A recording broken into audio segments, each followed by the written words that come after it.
आज हम आपको बहुत ही ज़्यादा टेस्टी एकदम खिला खिला काबुली चना पुलाव रेसिपी बनाने का सबसे आसान तरीका बताएंगे। एकदम नए तरीके से ये पुलाव को मैंने बनाया है। आप इसका टेक्सचर देख सकते हैं। चावल एकदम खिला खिला और साथ साथ बिल्कुल सॉफ्ट और मॉइस्ट है। इस तरीके से अगर आप ये पुलाव बनाएंगे ना तो बार बार यही पुलाव बनाने का मन करेगा। तो उसके लिए यहाँ मैंने 2 कप भीगे हुए काबुली चने लिए हैं। यहाँ पर मैंने 1 कप काबुली चना लिया था और उसे 2 से 3 बार अच्छी तरह से धोकर गर्म पानी में 2 घंटे के लिए भिगो दिया था। और ये देखिए चने हमारे फूलकर लगभग दुगने हो चुके हैं। तो अब हम चने को उबाल लेंगे। तो मैंने इसे प्रेशर कुकर में डाल दिया है। वैसे आप इसे ओवरनाइट या 5-6 घंटे के लिए भिगो सकते हैं, लेकिन अगर आप जल्दी में है तो इसे गर्म पानी में भिगो दीजिए। इसमें मैंने 2 कप पानी डाल दिया है। थोड़े से खड़े मसाले लिया है, 2-3 छोटी इलायची, 2 लौंग, 1 छोटा दालचीनी का टुकड़ा, 1 बड़ी इलायची, 1 तेजपत्ता, 1/4 छोटा चम्मच हल्दी पाउडर और स्वाद के अनुसार या थोड़ा सा नमक डाला है। अब 1 चम्मच से सभी चीजों को अच्छी तरह से मिक्स कर लीजिए। अब कुकर का ढक्कन लगा देंगे और गैस ऑन करके इसे 4 सीटी आने तक पकने देंगे। और इस दौरान हम चावल को तैयार कर लेते हैं। पुलाव बनाने के लिए यहाँ मैंने 1.5 कप बासमती चावल लिया है। आज हम Fortune biryani special basmati rice use कर रहे हैं।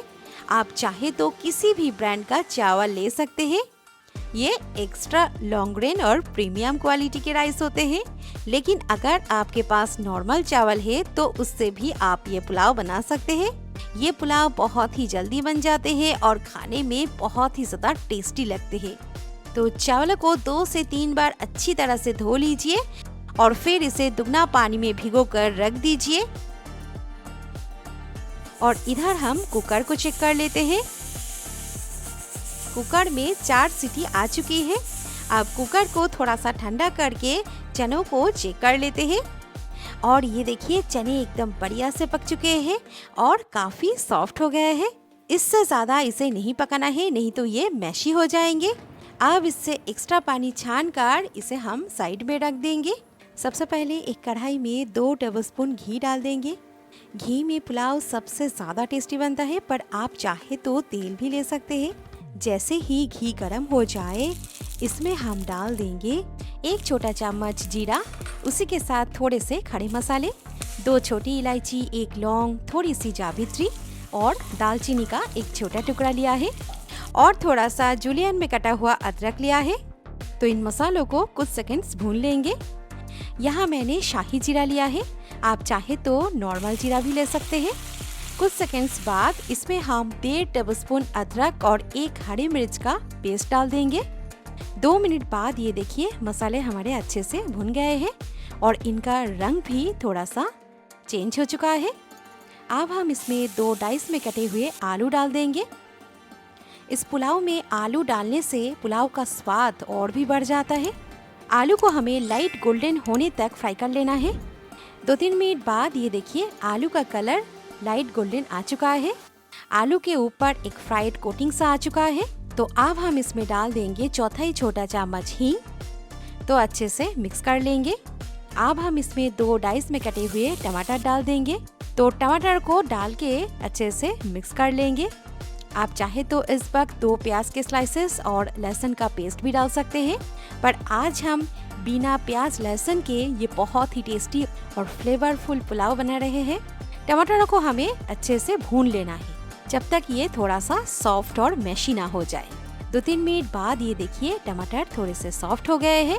तो अब हम इसमें मसाले डालेंगे। आधा छोटा चम्मच हल्दी पाउडर, 1 छोटा चम्मच धनिया पाउडर, उसी के साथ 1 छोटा चम्मच जीरा पाउडर डाला है, 1 छोटा चम्मच कश्मीरी लाल मिर्च पाउडर, ये कम तीखे होते हैं।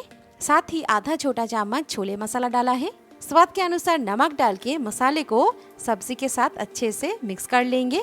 अब गैस का फ्लेम एकदम लो कर देना है ताकि मसाले ना जले। आप देख सकते हैं टमाटर हमारा गल गए हैं, ये अच्छे से सॉफ्ट हो चुके हैं। 1 मिनट बाद जब मसालों से अच्छी खुशबू आने लगे तब हम इसमें उबले हुए काबुली चने डाल देंगे। चनों को उबालते वक्त जो खड़े मसाले डाले थे उन्हें फेंकना नहीं है, उन्हें भी साथ में डाल देना है। तो अब हम इन चनों को मसालों के साथ 2 मिनट एकदम लो फ्लेम पर भून लेते हैं। 2 मिनट बाद अब हम इसमें 2 टेबलस्पून फेंटी हुई दही डाल देंगे। 2 चम्मच दही में मैंने थोड़ा सा पानी मिलाकर अच्छे से फेंट लिया है। दही डालने के तुरंत बाद ही सब्जी को अच्छी तरह से मिक्स कर लीजिए, इससे दही नहीं फटेगी। दही डालने से ये पुलाव का स्वाद बहुत ही बढ़ जाते हैं। तो अब हम चावल को देख लेते हैं। 10 मिनट हो चुका है और चावल हमारा अच्छे से पानी सोख करके फूल गया है।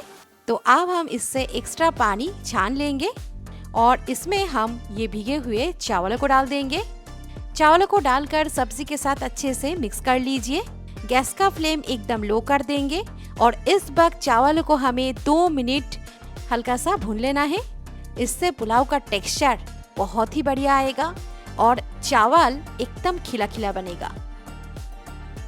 2 मिनट चावल को अच्छे से भूनने के बाद अब हम इसमें 3 कप पानी डाल देंगे। यहाँ मैंने 1.5 कप चावल लिया था, तो 1.5 कप चावल के हिसाब से 3 कप पानी डाला है। पानी डाल के सभी चीज़ों को अच्छे से मिक्स कर लेना है। अब हम इसमें 2 स्लिट किए हुए हरी मिर्च और थोड़ा सा बारीक कटा हुआ हरा धनिया डाल देंगे फ्लेवर के लिए। मिर्च आप अपने हिसाब से डाल सकते हो।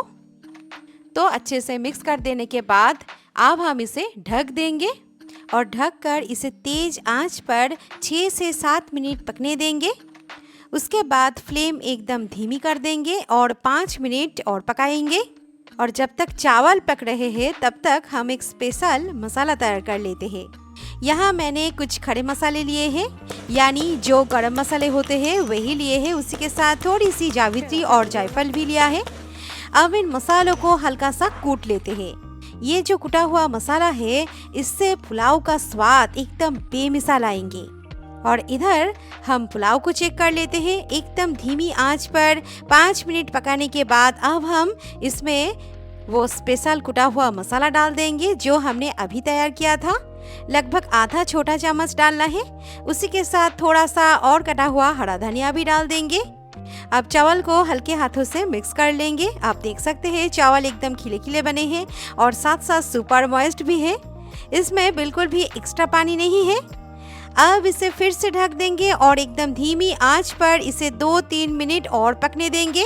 3 मिनट बाद गैस बंद कर दीजिए और इसे ढककर ही इसके भाप में पकने के लिए छोड़ देंगे। फाइनली 10 मिनट बाद ढक्कन खोलते हैं और ये देखिए हमारा ये जबरदस्त काबुली चना पुलाव एकदम बनकर तैयार है। आप देख सकते हैं चावल एकदम खिला खिला बने हैं और साथ साथ ये सुपर मॉइस्ट है। आज हम इस पुलाव को चटपटे रायते के साथ सर्व कर रहे हैं। उसी के साथ ऐसे साइड डिश पनीर मसाला रखा हुआ है और ये हमारा बरसा स्पेशल बहुत ही मज़ेदार और चटपटा लंच तैयार है।